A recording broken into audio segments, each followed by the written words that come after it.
Salmo de número 38, nós vamos ler todo o Salmo, mas ele será lido durante a exposição bíblica, tá ótimo? Então, conforme eu vou lendo, a gente vai expondo o Salmo. E parte dessa pregação, agradeço ao pastor Leandro Peixoto, da Igreja Batista de Goiânia, que me auxiliou aqui em algumas elucidações desse texto. E na minha Bíblia, existe 2 títulos, o primeiro em português, que está assim, oração de um pecador aflito, e na verdade o título em hebraico, que eu falei para os irmãos, que é como se fosse o versículo 1, né, na Bíblia hebraica deles, que é Salmo de Davi em memória. Agora, por que Davi traz esse título, né? Um título da versão hebraica é Salmo de Davi em memória, mas por que em memória? É difícil a gente explicar com precisão, mas tudo indica que esse é um salmo para trazer a memória. Não no sentido de em memória porque ele faleceu, ou em memória porque ele já morreu, não. Mas em memória no sentido de trazer a memória, para que nós possamos lembrar desse salmo, possamos lembrar daquilo que o salmista quer dizer para a gente. E o que ele quer dizer principalmente aqui para nós? Ele está falando de lutas e a consequência do pecado que ele cometeu. Davi está em luta, está em conflitos intensos, e esses conflitos foram gerados por causa do seu pecado. Então ele escreve esse salmo para que a memória dele lembre sempre das consequências do pecado. O que o pecado trouxe para a vida dele? O que o pecado é capaz de fazer com as pessoas? E o pecado então trouxe para Davi sofrimentos físicos, espirituais e de relacionamento. E Davi quer que a gente esteja sempre lembrando disso. O que o pecado pode fazer conosco? Ele escreve esse salmo para que a gente, toda vez que a gente pensa em flertar com a possibilidade de ir atrás do pecado, nós temos que lembrar, cuidado. O pecado nos causa sofrimento. E por que o pecado nos traz sofrimento? Porque o pecado fere a Deus, eu não quero pecar. E ele está trazendo a nossa memória, então essa em memória tem a ver com isso, é um alerta, é uma espécie de alerta. Toda vez que Davi quer que nós leiamos esse salmo, nós vamos recordar que os frutos do pecado são muito amargos. Mas não somente isso, não somente que os frutos desse pecado são amargos, mas as consequências do pecado também. O que o pecado é capaz de fazer conosco? O que a gente pode, na verdade, tirar de lição? O que o pecado arranca de nós? Sabe, meus irmãos, mas esse salmo termina com um glorioso apontamento para o nosso Senhor Jesus, e a gente vai ver isso até o verso 22. Nos tempos de enfermidade que Davi passou, meus irmãos, é como se ele estivesse recordando, que ele trouxesse a memória toda vez que ele adoeceu. E esse pecado aqui está muito ligado com um salmo que a gente tratou um pouquinho lá atrás, o salmo de número 6. Ele está com enfermidade física aqui muito grave no corpo e na alma. E essas duas enfermidades estão lembrando ele do pecado que ele cometeu. Esse é um salmo de lamento. E o salmista aqui coloca os problemas de um homem diante de Deus. Esse salmo mostra que os problemas que ele tem enfrentado é resultado de todo o pecado que ele cometeu. E sabe, meus irmãos, ele reconhece que esse sofrimento físico e espiritual dele é uma permissão da parte de Deus. Ele não repreende do tipo assim, Deus, eu repreendo essa enfermidade, como a gente vê hoje no meio evangélico. Deus, eu repreendo tal coisa, não. Ele reconhece que Deus permite tudo aquilo que ele está passando. E ele não, repreende isso. Ele pede a Deus que ele passe por tudo isso firme na presença de Deus.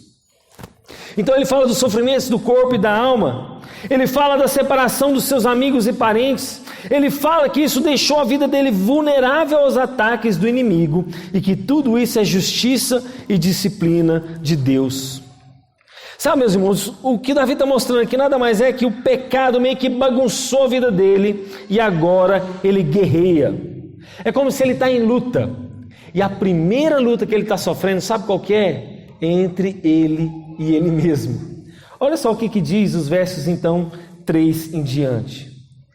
Não há parte sã na minha carne, por causa da tua indignação não há saúde nos meus ossos, por causa do meu pecado. Pois já se elevam acima da minha cabeça as minhas iniquidades, como um fardo pesado excede as minhas forças. Tenho feridas que cheiram mal, e essas cheias de pus, por causa da minha iniquidade. Sinto-me encurvado e muito abatido, ando de luto o dia todo. Os meus lombos ardem e não há parte sã na minha carne. Estou aflito e muito quebrantado, dou gemidos por causa do desassossego do meu coração. Então a primeira luta que Davi está enfrentando vai do verso 3 ao verso 8. É uma luta dentro dele mesmo. É uma luta com ele mesmo. Ele reconhece o seu pecado, ele sabe que pecou contra Deus e agora ele está sofrendo exteriormente com essa enfermidade, que ele fala que cheira mal, está cheio de pus, e ele sofre interiormente. Sabe, meus irmãos, os prazeres do pecado, eles são de fato prazerosos, mas nós temos que lembrar que há um preço a ser pago. Gente, se pecado não desse prazer, as pessoas não iriam atrás. Se pecado não fosse prazeroso, as pessoas não iriam correr atrás dele. Observe, por exemplo, o apóstolo João fala que o pecado seduz com prazer, conforme 1 João capítulo 2, versos 15 a 16. Ele também, o mesmo apóstolo, fala para a gente não amar o mundo e nem o que há nesse mundo. Mas há um problema em relação a esses prazeres. Você sabe o que é um problema no prazer do pecado? Primeiro, porque ele não vem de Deus, conforme Tiago capítulo 1, verso 14. Esse prazer pecaminoso, além de não vir de Deus, em segundo lugar, ele desonra e nos afasta de Deus, conforme 1 João capítulo 2. E há um problema também no prazer do pecado, um terceiro problema, que eles são passageiros e transitórios, conforme Hebreus capítulo 11. Então, nós não podemos negar o prazer no pecado, mas qual que é o problema desses prazeres? Ele não vem de Deus, ele desonra e nos afasta de Deus, e eles são passageiros e transitórios, ok? Então há prazer no pecado, claro, mas esse prazer tem esse preço que eu acabei de citar, desses 3 pontos. E a pergunta, portanto, é: quanto tempo então dura essa transitoriedade dos prazeres produzidos pelo pecado? O pecado, quando ele vem a nós, é como se a gente estivesse semeando ele. Enquanto a gente semeia esse pecado, vamos assim dizer, ele é prazeroso, mas os frutos, quando a gente colhe, ele é amargo. Os frutos, quando a gente colhe, é uma hora de colheita que não é nada saborosa e ela tem gosto de morte. Então, quando a gente semeia, tem prazer, mas na hora de comer o fruto, que é obrigatório, e nós vamos ver isso, ele é amargo. Por que ele é obrigatório? Porque o pecado nos faz promessa. Ele te promete coisas, mas é como um cartão de crédito que você sai gastando e depois recebe uma fatura. Sabe aquela fatura amarga que você não quer pagar, mas foi bom enquanto você gastou, mas na hora de pagar dá aquele gostinho amargo? Isso é o pecado, é um cartão de crédito. E conforme Romanos capítulo 6, 23, ele diz que o salário do pecado é a morte. E eu já falei para vocês, salário não é favor.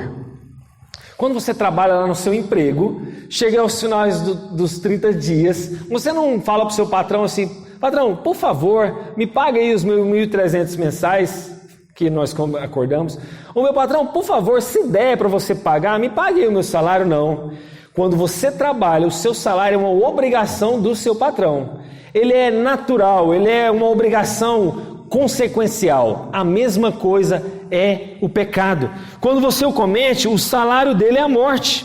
E você vai receber esse salário. Ele não é um favor. Então é bom você sempre lembrar disso, porque o pecado vai te fazer muitas promessas. E ele sempre as fará. A doutrina do pecado, meus irmãos, que a gente vê principalmente na doutrina presbiteriana, não é licença para o pecado do tipo assim: eu sou pecador, eu peco mesmo. Não, a doutrina do pecado não está nos dizendo isso.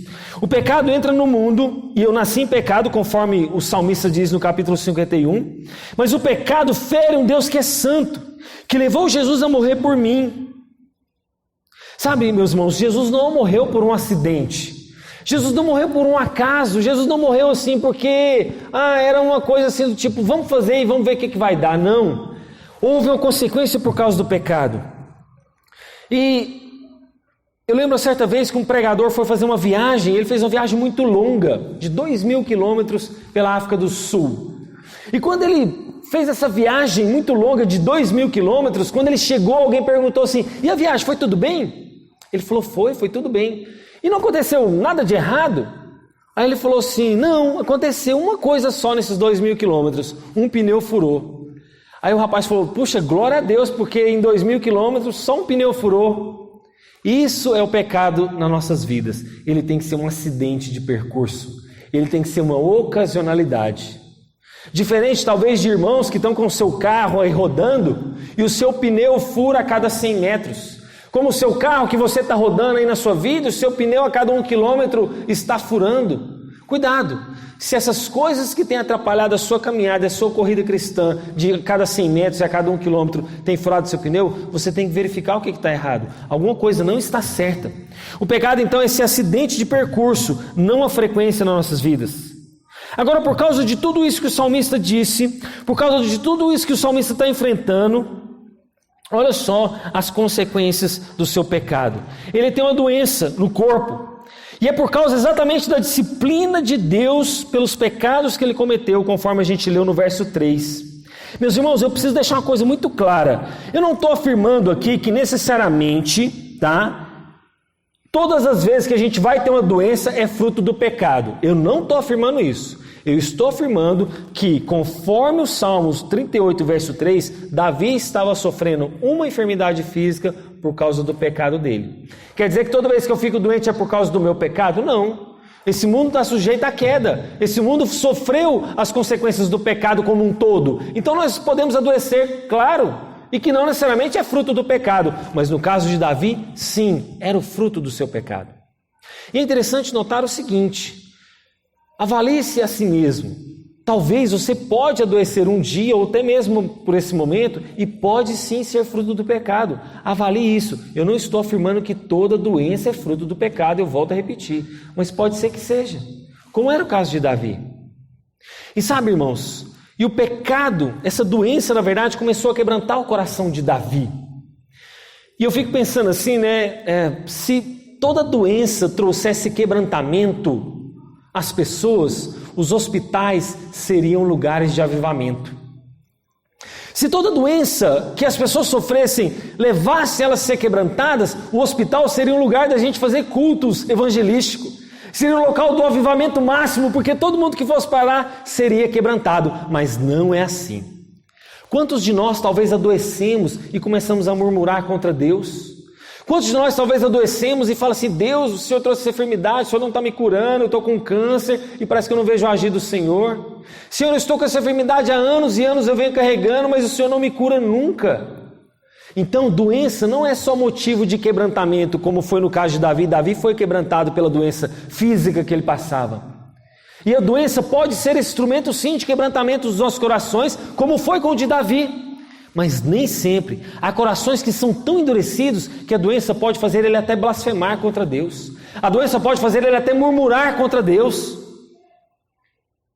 Então, meus irmãos, no caso de Davi aqui, a doença foi um meio para Deus trazê-lo de volta. Então a doença mexe sim com a vida das pessoas e muitas delas são quebrantadas. Foi o que aconteceu aqui. Davi estava manso. Davi era famoso por sua coragem e por suas grandes proezas, mas quando Deus trouxe a enfermidade e a doença ao seu coração foi partido. E sabe, meus irmãos, Deus não tem prazer nisso. Na verdade, era como se Deus estivesse usando esse instrumento, essa doença, para trazer o aflito de forma quebrantada, com o coração sossegado diante dele. Davi sabe que não é inocente, as iniquidades dele são muitas, e ele vê isso, e elas estão pesando sobre ele acima das forças dele. Aquele pecado parecia como um peso. E você sabe onde é que está isso? Exatamente em Hebreus capítulo 12, verso 1. Portanto, olha o que está escrito em Hebreus 12, 1. Portanto, também nós, visto que temos rodeados grande nuvem de testemunha, desembaraçando-nos de todo o peso do pecado que tenazmente nos assedia. Hebreus 12, 1. Exatamente o peso que Davi estava sofrendo, do pecado que ele sofreu, do pecado que ele praticou. Ele conhece o seu pecado e por causa disso, ele vê exatamente que é o principal dos seus problemas. Ele geme porque essa carga de culpa é muito pesada.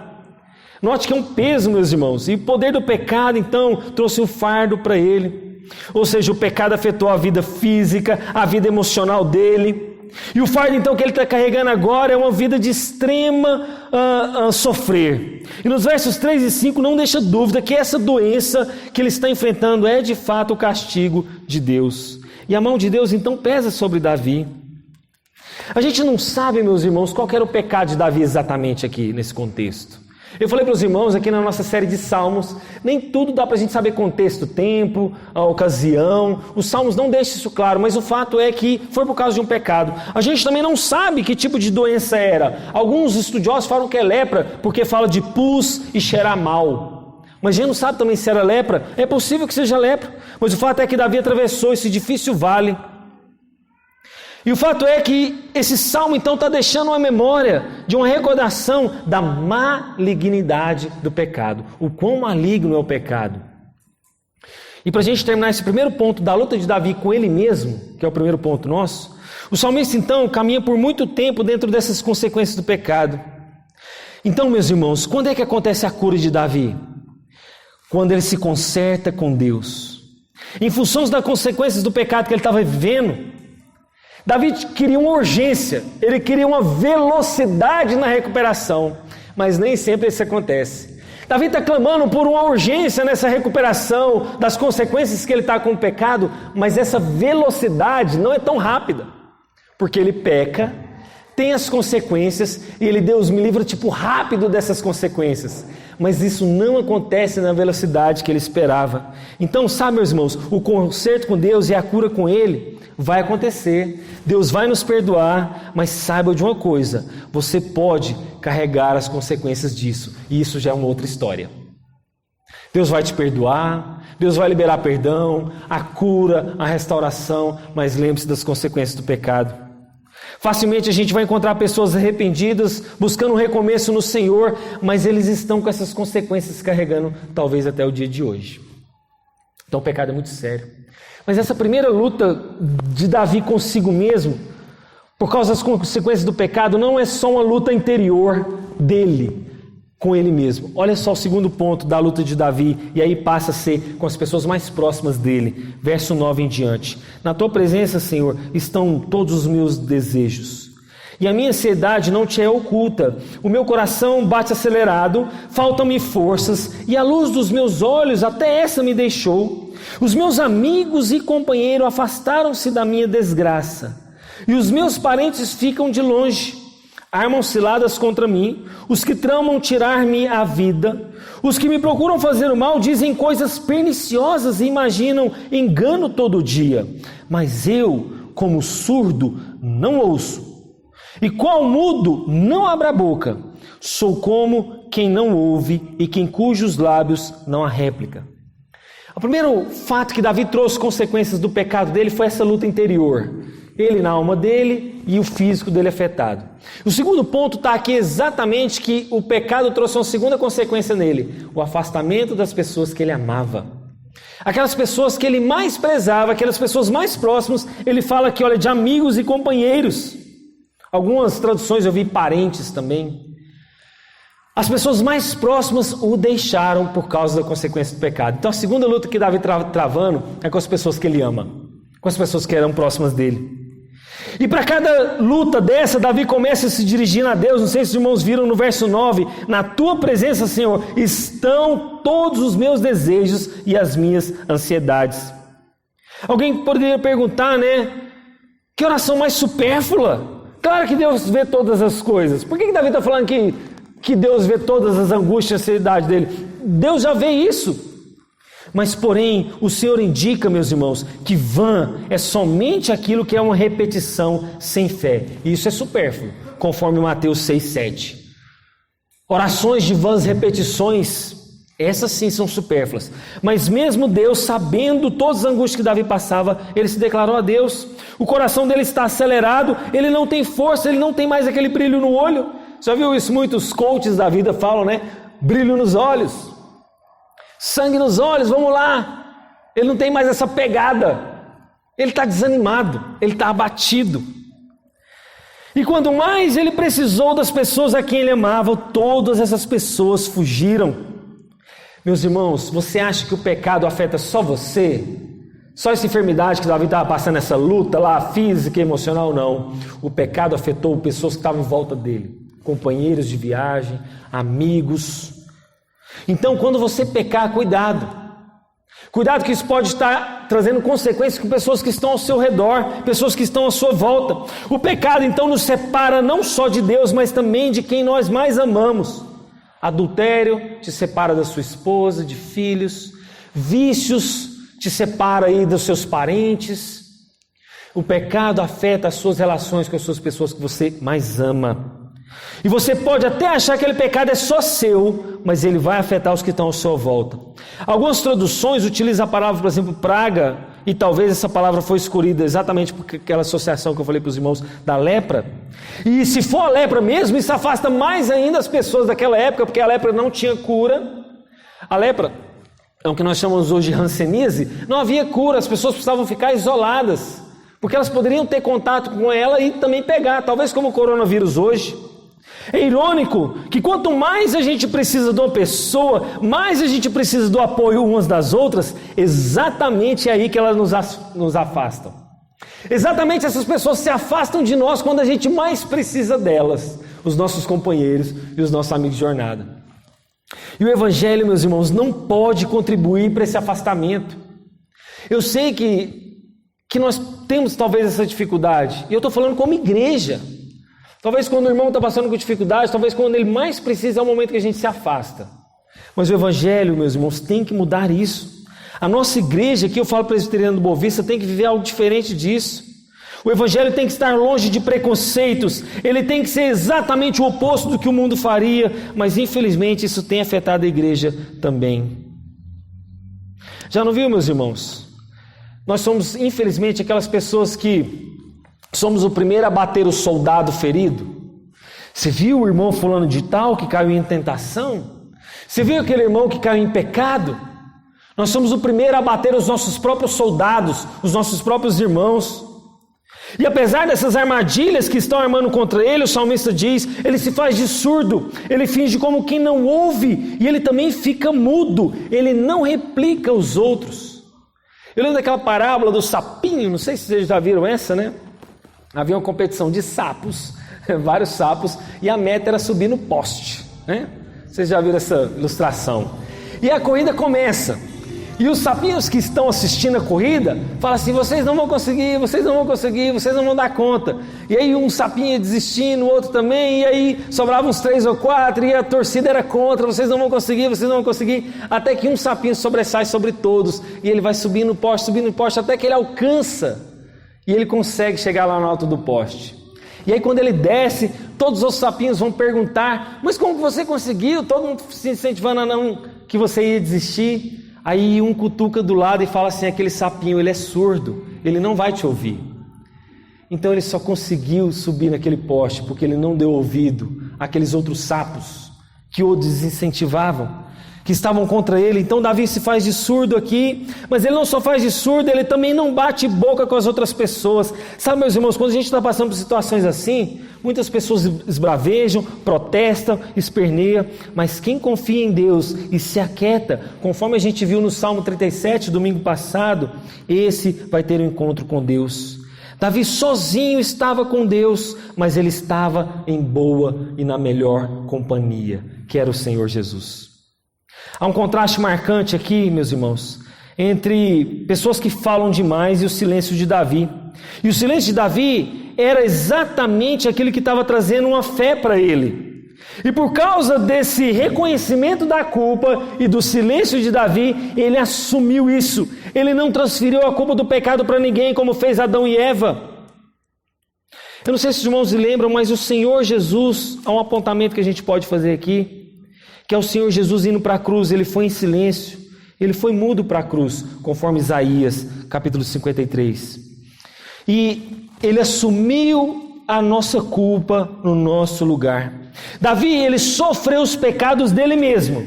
Davi estava sofrendo pelos próprios pecados, mas o Senhor Jesus sofreu no nosso lugar.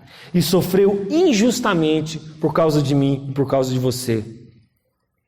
Quando os problemas, então, de Davi estava sofrendo, é como se Cristo também tivesse sido abandonado como ele foi pelos seus amigos. Não foi assim com o Senhor Jesus? Ele não foi abandonado por todos lá na cruz? Davi também, quando estava enfrentando o seu maior problema, o sofrimento dos seus pecados, ele também foi abandonado. Mas o Senhor Jesus, quando sofreu os pecados em nosso lugar, os nossos pecados, também foi igualmente abandonado. Mas ele também não só tem essa luta com ele mesmo, ele não só tem essa luta para com os seus amigos, mas ele também tem uma luta para com os seus inimigos. Veja o verso 15. Pois em ti, Senhor, espero. Tu me responderás, Senhor, Deus meu. Porque eu dizia, não deixes que eles se alegrem de mim, e contra mim se engrandeçam quando resvalar o meu pé. Pois estou prestes a tropeçar, a minha dor está sempre diante de mim, confesso a minha iniquidade, suporto tristeza por causa do meu pecado, mas os meus inimigos são vigorosos e fortes, e são muitos os que sem motivo me odeiam. Aqueles que pagam o mal pelo bem são os meus adversários, porque eu sigo o que é bom. E essa terceira luta aqui, Davi está lutando contra os seus próprios inimigos. E para cada uma dessas lutas, eu falei para vocês que Davi se dirige a Deus e ele começa o verso dizendo, pois eu espero em ti, pois eu sei que tu me responderás, conforme o verso 15. Davi soube esperar.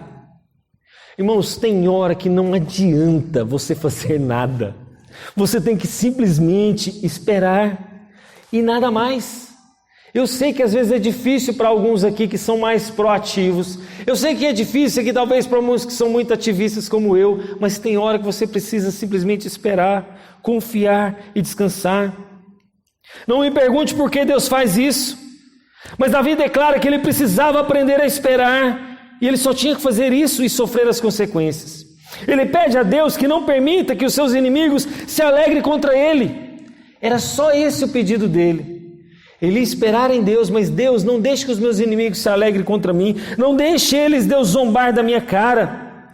Davi sofre tudo isso, na alma, no corpo, o abandono de quem ele amava. Mas ele pede para que os zombadores não triunfem sobre ele. E sabe, irmãos, os Salmos frequentemente descrevem pessoas fiéis sendo ameaçadas por aqueles que são ímpios, onde eles querem se aproveitar de toda e qualquer oportunidade para destruir o que é justo, aquela pessoa que honra a Deus. E apesar dos amigos de Davi ter abandonado ele, os inimigos não abandonaram a vida de Davi. Notaram isso? Os amigos foram embora, mas os inimigos não abandonaram ele. Continuaram ali, persistentes. Por que os inimigos são tão constantes, meus irmãos? Porque os nossos inimigos não brincam em serviço. O diabo, quando ele é diabo, ele não está brincando de ser diabo. Mas tem muito cristão brincando de ser crente. A carne, o diabo e o mundo não brincam em serviço. Os seus três inimigos estão o tempo todo te perseguindo. Esses inimigos que têm um apreço por você, como o mundo, como se pessoas estivessem tentando te invejar, tentando te destruir. O diabo usando essas mesmas pessoas para tentar te destruir, te prejudicar. E talvez mesmo a sua própria carne quer destruir a sua vida, a sua inclinação. E os pecados de Davi, meus irmãos, eram graves. Eles eram, meus irmãos, aqueles que estavam tentando destruir a sua própria vida. Mas de fato, havia um Salvador. E aí nós vamos ver nos versos 21 a 22. Não me desampares, Senhor, Deus meu. Não te ausentes de mim. Apressa-te em socorrer-me, Senhor, salvação minha. Notaram que eu não li o verso 1 e 2? Eu vou ler eles agora. Davi também está falando com Deus aqui. Ele diz no verso 1 e 2: não me repreenda, Senhor, na tua ira, nem me castigue no teu furor. Cravam-se em mim as tuas setas, e a tua mão recai sobre mim. O verso 1 e 2, o verso 21 e 22, Davi está voltando totalmente a Deus. E eu vou colocar bem aqui entre aspas, essa última luta de Davi é com Deus.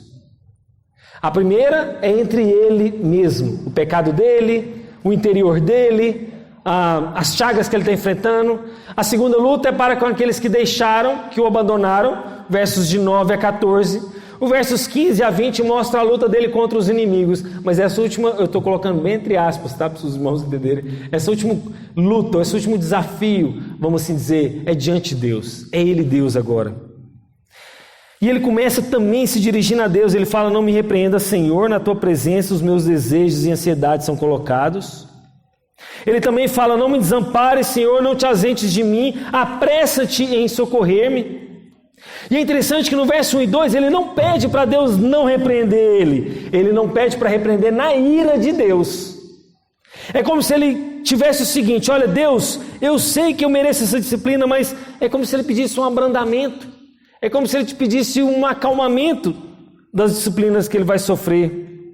E ele sofre aqui, meus irmãos, talvez um pecado muito sério, que é exatamente aquele pecado do tipo assim: Deus, não deixe que as flechas do Senhor, que é certas, ficarem presas em mim, que ela não se fixe.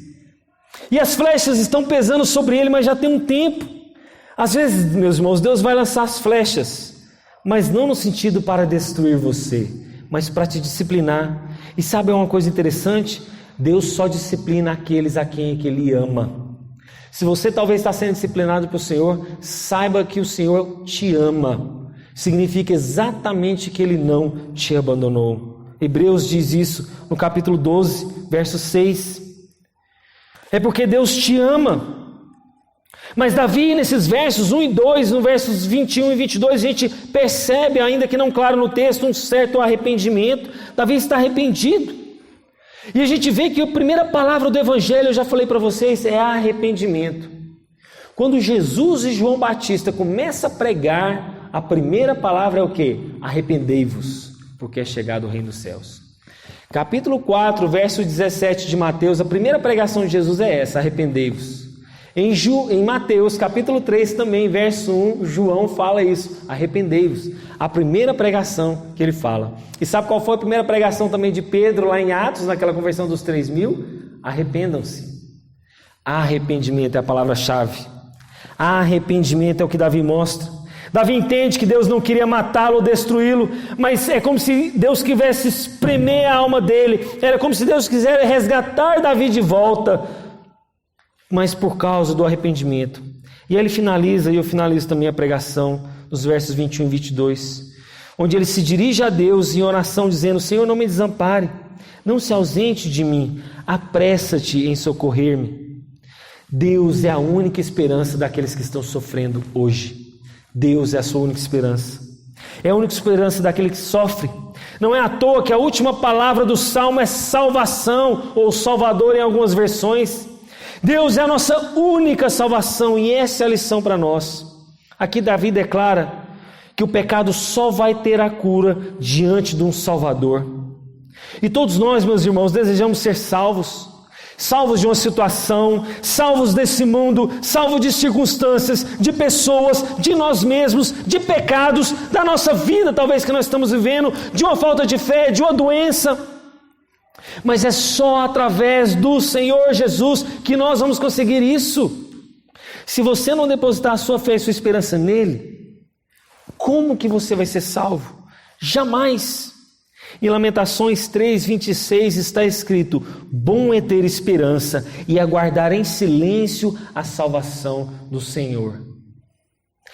Lamentações 3:26. Bom é ter esperança e aguardar em silêncio a salvação do Senhor. E sabe, meus irmãos, aquelas igrejas que pregam do tipo pare de sofrer, estão mentindo, porque essa é a vida do cristão aqui. Mas graças a Deus nós temos um Salvador que não apenas vai te salvar. O nosso Salvador sofreu, Ele sabe o que você passa. O Senhor Jesus, quando Ele veio aqui à terra, Ele não passou uma vida mansa, tranquila, Ele sofre. Ele deixa a glória dele, se encarna, e quando Ele volta para Deus, Ele se encarnou e jamais vai deixar de ser homem. Sabia que das 3 pessoas da Trindade, só o Deus Filho é encarnado? E Ele jamais deixará de ser homem. Ele se limitou a essa terra, sofreu como todos nós, sono, fome, sede, calor, mas também sofreu a maior sofrimento, que era levar o nosso fardo, que era sofrer a ira de Deus no meu e no seu lugar. Meus irmãos, se você está sofrendo o sofrimento que Jesus passou, você nem experimenta, porque você seria destruído, que seria a sua perdição eterna. Se não fosse Jesus sofrer no seu lugar, sofrer a ira de Deus, você jamais poderia suportar isso. Então o sofrimento que você está passando hoje não se compara ao que Jesus passou lá na cruz, porque Jesus não estava com medo dos chicotes dos romanos, Jesus não estava com medo daqueles pregos que fixaram na mão dele. Sabe por que Jesus estava ali naquela cruz? O maior sofrimento dele foi receber a ira de Deus, que era o que você merecia, e isso ele suportou, isso ele conseguiu, e você não conseguiria. Então não há nenhum sofrimento humano que você venha passar nessa terra que se compare ao que o Senhor Jesus passou. Nada. Pode ser o câncer mais maligno que você pode estar enfrentando hoje, pode ser talvez a situação financeira, não sei, o problema que você está passando, eu não sei, mas a sua situação jamais vai se comparar com a do Senhor, com o sofrimento que Ele sofreu na cruz, no meu e no seu lugar. E para finalizar, irmãos, Isaías 53, verso 3, fala exatamente que Jesus é um homem de dores. Apegue-se a Deus, meus irmãos, clame a Ele. Jesus falou: vinde a mim, todos vós que estão sobrecarregados, eu vos aliviarei. Jesus sofreu as consequências, meus irmãos, do pecado no nosso lugar. Mas Deus é um Deus que é justo, mas ao mesmo tempo amoroso. Como que Deus pode ser justo e amoroso? Como que Deus pode exercer justiça e amor ao mesmo tempo? Lembre-se da pessoa de Jesus. Deus não poderia pegar o meu pecado e o seu e simplesmente varrer para debaixo do tapete. Alguém precisou pagar isso no seu lugar. Alguém precisou que o seu pecado fosse pago. Deus não é aquele juiz injusto que fala assim, quando um réu chega para ele, imagine um réu, imagine se Lázaro tivesse vivo, sobrevivido àquele ataque. E um juiz qualquer virasse para Lázaro no dia do julgamento e fala assim: eu não vejo culpa nenhuma em você, você pode ir embora, você está livre. O que a sociedade ia ver com aquele juiz? Esse juiz é corrupto, esse juiz não exerceu justiça, esse juiz é mau, esse juiz não sei o quê. Mas Deus conseguiu exercer amor e justiça ao mesmo tempo na pessoa do Senhor Jesus. Ele exerce a justiça, não empurrando os nossos pecados para debaixo do tapete, mas também nos ama com amor amoroso. Vamos orar? Deus, obrigado. Obrigado, Deus, pelo teu amor, mas também pela tua justiça.